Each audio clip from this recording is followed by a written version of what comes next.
বাংলাদেশের রাজনীতিতে প্রবেশের অনেক আগেই বেগম খালেদা জিয়া ছিলেন আলোচনার কেন্দ্রে। কোনো পদ অথবা ক্ষমতার কারণে নয়, বরং তার সৌন্দর্য, ব্যক্তিত্ব এবং আভিজাত্যের জন্য। তিনি তখন প্রথম নারী প্রধানমন্ত্রী নন, ছিলেন শহীদ প্রেসিডেন্ট জিয়াউর রহমানের স্ত্রী। একটি নাম, একটি মুখ, একটি উপস্থিতি যা নিঃশব্দেই মানুষের মনে দাগ কেটেছিল। রাষ্ট্রপতি জিয়াউর রহমানের স্ত্রী হয়েও খালেদা জিয়া কখনো প্রচারের আলোয় থাকতে চাননি। সরকারি অনুষ্ঠানে তার উপস্থিতি ছিল সীমিত, পরিমিত এবং মার্জিত।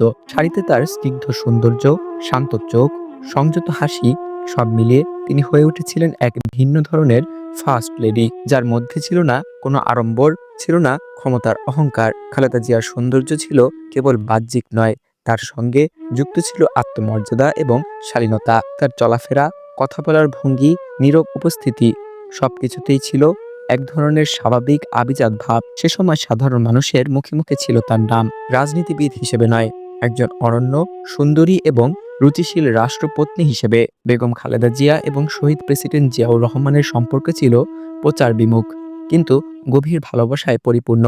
প্রকাশ্যে আবেগ দেখানোর মানুষ ছিলেন না জিয়া, তবু তার প্রতিটি সিদ্ধান্তে, প্রতিটি লড়াইয়ে খালেদা জিয়ার নীরব সমর্থন ছিল অদৃশ্য শক্তির মতো। তাদের সম্পর্ক ছিল পারস্পরিক সম্মান, আস্থা এবং আত্মত্যাগের এক অনন্য উদাহরণ। জিয়াউর রহমান যখন যুদ্ধক্ষেত্র, রাজনীতি এবং রাষ্ট্র পরিচালনার কঠিন বাস্তবতায় ব্যস্ত, তখন ঘরের ভেতরের পৃথিবী সামলেছেন খালেদা জিয়া। সন্তানদের মানুষ করা, পরিবারকে আগলে রাখা, রাষ্ট্রপতির জীবনের ঝুঁকি এবং অনিশ্চয়তার ভার নীরবে বহন করা, সবই তিনি করেছেন কোনো অভিযোগ ছাড়া। তিনি ছিলেন একজন স্ত্রীর পাশাপাশি একজন নির্ভরযোগ্য সহযোদ্ধা। অনেকে যেখানে ক্ষমতার ছায়ায় নিজেকে প্রতিষ্ঠিত করতে চান, সেখানে খালেদা জিয়া ছিলেন ব্যতিক্রম। রাষ্ট্রীয় সুযোগ সুবিধা অথবা প্রভাব ব্যবহার করে নিজেকে সামনে আনার চেষ্টা করেননি কখনো।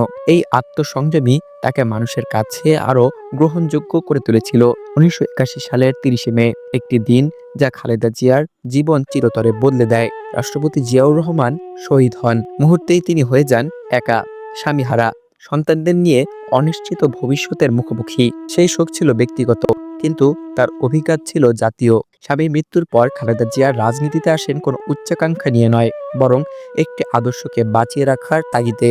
যে নারী একসময় সৌন্দর্য এবং নীরবতায় পরিচিত ছিলেন, সময়ের প্রয়োজনে তিনি হয়ে ওঠেন আপসহীন নেত্রী। কিন্তু তার চোখে, তার কণ্ঠে, তার ধৈর্যে আজীবন থেকে যায় সেই প্রথম খালেদা জিয়া, যিনি ভালোবাসতেন একজন মানুষকে। খালেদা জিয়া এবং জিয়াউর রহমানের সম্পর্ক আজ আর কেবল স্বামী স্ত্রীর গল্প নয়, এটি বাংলাদেশের রাজনৈতিক ইতিহাসের এক মানবিক অধ্যায়। ক্ষমতার উত্থান পতনের ঊর্ধ্বে ওঠে তাদের ভালোবাসা আজও মানুষের স্মৃতিতে জীবন্ত, কারণ সেখানে ছিল না কোনো কৃত্রিমতা, ছিল না প্রদর্শনী, ছিল শুধু বিশ্বাস। বেগম খালেদা জিয়ার সৌন্দর্য সময়ের সঙ্গে বদলেছে, বয়সের সঙ্গে রূপ নিয়েছে অন্য অর্থে। রাজনীতির আগে তিনি ছিলেন রূপের জন্য পরিচিত, পরে পরিচিত হয়েছেন সাহস এবং দৃঢ়তার জন্য। কিন্তু দুই ক্ষেত্রে তিনি ছিলেন অনন্য, কারণ তার সৌন্দর্যের মূল ছিল তার চরিত্র। আজ তিনি নেই, কিন্তু রাজনীতির আগে যে খালেদা জিয়া, একজন স্ত্রী, একজন প্রেমিকা, একজন মা, সে গল্প কখনো ফুরাবে না। কারণ কিছু ভালোবাসা ক্ষমতার থেকেও শক্তিশালী, আর কিছু সৌন্দর্য সময়ের চেয়েও দীর্ঘস্থায়ী।